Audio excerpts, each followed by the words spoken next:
మా అమ్మమ్మ చేతి చేపల పులుసు చిక్కగా ఉండి భలే కమ్మగా ఉండేది. రెండవ రోజుకి టేస్ట్ డబల్ అయిపోయేది. మిగిలిపోయిన కూరని అలా ఉట్టిపైన ఉంచేస్తే కొంచెం కూడా చెక్కు చెదరకుండా అస్సలు పాడయ్యేది కాదు. అల్లం వెల్లుల్లి పేస్ట్ వేయకుండానే ఆ మంచి చిక్కటి చేపల పులుసు తయారీని చూసేయండి. నేను Suchitra. Welcome to my channel. ఈ కూరకు కావాల్సిందల్లా పెద్దగా తరిగి పెట్టుకున్న ఉల్లిపాయలు, వెల్లుల్లి రెబ్బలు ఇంకా కరివేపాకు. వీటితో పాటుగా ధనియాలు, జీలకర్ర ఇంకా మెంతులు. వీటిని ఇక్కడ చూపిస్తున్న క్వాంటిటీలో వేస్తే చాలు.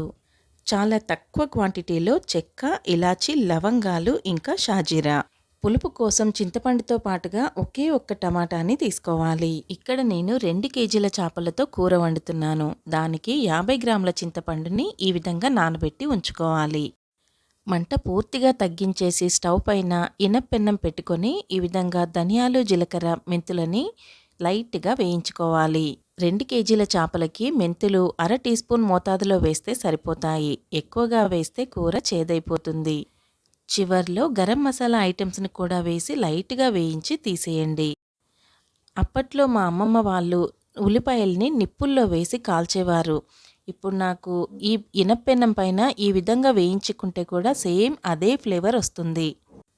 మిక్సీ జార్ తీసుకొని ముందుగా ధనియాలు, జీలకర్రని మెత్తగా పొడి చేసుకోవాలి. అందులో వేయించి పెట్టుకున్న ఉల్లిపాయని ఇంకా టమాటాని కూడా వేయాలి.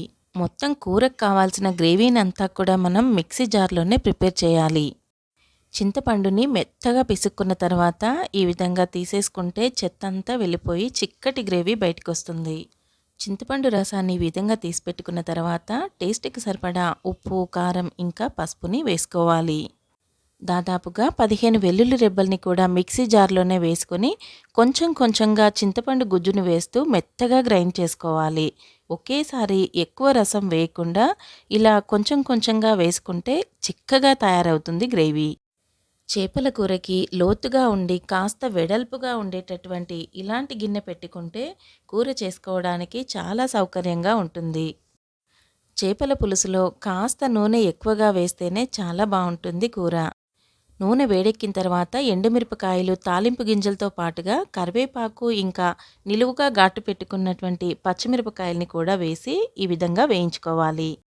పచ్చిమిరపకాయలు కొంచెం పచ్చివాసన పోగానే మనం మిక్సీ పట్టి పెట్టుకున్న పులుసుని తీసుకొచ్చి ఇందులో వేయాలి.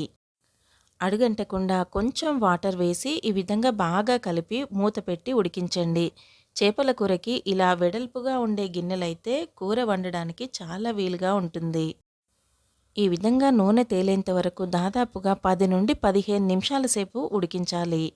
చేపల ముక్కలు ఒకదానికొకటి అంటుకోకుండా ఈ విధంగా పెడితే కూర విరిగిపోకుండా ఉంటుంది. చేపల ముక్కల్ని ఒకదానిపైన ఒకటి వేయకుండా ఇలా విడివిడిగా సర్దుకోవాలి. గరిటెతో కాకుండా ఓసారి ఇలా కలిపేసుకొని మూత పెట్టి 2 నిమిషాల సేపు ఉడికించి మళ్ళీ ముక్కల్ని అటువైపు తిప్పుకోవాలి. కొంచెం జాగ్రత్తగా ముక్కలన్నింటినీ 1 బై 1గా ఇటు నుండి అటువైపుకి తిరిగేయండి. చేపల ముక్కల్ని ఇలా తిరిగేసేటప్పుడు మంటని పూర్తిగా తగ్గించి లో ఫ్లేమ్లో ఉంచండి. చేపల పులుసు వండేటప్పుడు చివరిగా ఉండే ఈ ప్రాసెస్నే కొంచెం కేర్ఫుల్గా వండాలి. లేదంటే ముక్కలు కాస్త విరిగిపోతాయి. ఇలా సర్దేసుకున్న తర్వాత అస్సలు గరిటె పెట్టకుండా ఈ విధంగా ఒకసారి కుదిపేసి మూత పెట్టి 5 నిమిషాల సేపు ఉడికించి కొంచెం కొత్తిమీర వేసి స్టవ్ ఆఫ్ చేసేయండి. ఎండు కొబ్బరి పౌడరు, అల్లం వెల్లుల్లి పేస్ట్ ఇలాంటివేవీ వేయకుండానే చిక్కటి గ్రేవీతో చేపల పులుసు రెడీ అయిపోయింది. ఈసారి చేపల పులుసు వండేటప్పుడు ఈ విధంగా ట్రై చేయండి. ఈ రెసిపీ మీకు నచ్చినట్టయితే తప్పకుండా లైక్ చేయండి, సబ్స్క్రైబ్ చేయండి. Thanks for watching.